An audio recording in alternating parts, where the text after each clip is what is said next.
ហើយសំណួរបន្តទៅថាអានីញ៉ូឆ្នាំ2026ពិតជាវិវត្តទៅជា Super El Niño នៅក្នុងចុងឆ្នាំនេះឬនៅដើមឆ្នាំ2027ដោយការព្រមានរបស់រដ្ឋបាលការពារបរិស្ថានអាមេរិក NOAA នៅក្នុងការគ្រប់គ្រងគ្រោះធម្មជាតិសញ្ញាព្រមានមិនមានតម្លៃដោយសារតែវាទូទាយអំពីអនាគតនោះទេប៉ុន្តែដោយសារតែវាផ្ដល់ឱកាសឲ្យរដ្ឋាភិបាលស្ថាប័នពាក់ព័ន្ធនិងប្រជាពលរដ្ឋរៀបចំខ្លួនជាមុនពេលហានិភ័យคล้ายជាការពិតនោះហើយនោះប្រហែលជាសារដ៏សំខាន់បំផុតដែលការព្យាករណ៍ថ្មីរបស់ក្រសួងធនធានទឹកនិងឧស្សាហកម្មបាននឹងកំពុងផ្ញើទៅកាន់ពលរដ្ឋកម្ពុជានៅពេលនេះគឺការត្រៀមខ្លួនជាមុនតែងតែមានតម្លៃទាបជាងការដោះស្រាយវិបត្តិនៅពេលដែលវាបានកើតឡើងរួចទៅហើយ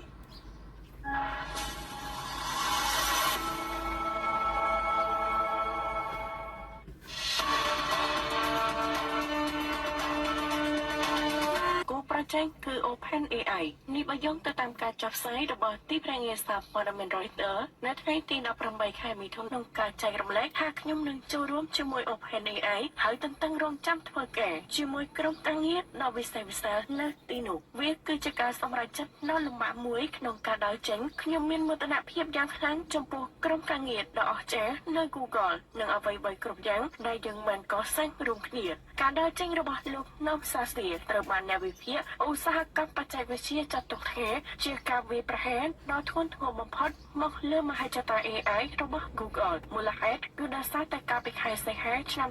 2021កន្លងទៅក្រុមហ៊ុន Google ធ្លាប់បានចំណាយទុនយ៉ាងសន្ធឹកសន្ធាប់រហូតដល់ទៅ2ខែផងនេះស្មើនឹងការធ្វើឲ្យខាត់បងដើមទុនដ៏មហាសាលរបស់ Google លោក Nom Sastia មិនមែនជាវិស្វករធម្មតានោះទេប៉ុន្តែលោកត្រូវបានគេស្គាល់ថាជាប្រតិចារ្យឬស្ថាបនិកម្នាក់នៃ AI សម័យទំនើបលោកគឺជាសហនានិពន្ធម្នាក់នៃឯកសារស្រាវជ្រាវជាប្រវត្តិសាស្ត្រឆ្នាំ2000ហើយគឺជាប្លង់គ្រឹះមេនៃប្រព័ន្ធ AI ស្ទើរតែទាំងអស់នៅលើពិភពលោកនាពេលបច្ចុប្បន្នរាប់ចាប់តាំងពីស៊េរី GPT របស់ OpenAI រហូតដល់ Gemini របស់ Google នៅក្នុងកំឡុងពេលកណ្ដាលអំណាចជាមេធំ Gemini លោកនាំត្រូវបានគេទទួលស្គាល់ថាជាតួអង្គកលឹះដែលជួយបង្រួមគម្លាតសុវត្ថិភាពរវាង Gemini ឲ្យមកលេងទាន់ ChatGPT ភ្លាមបន្ទាប់ពីមានការ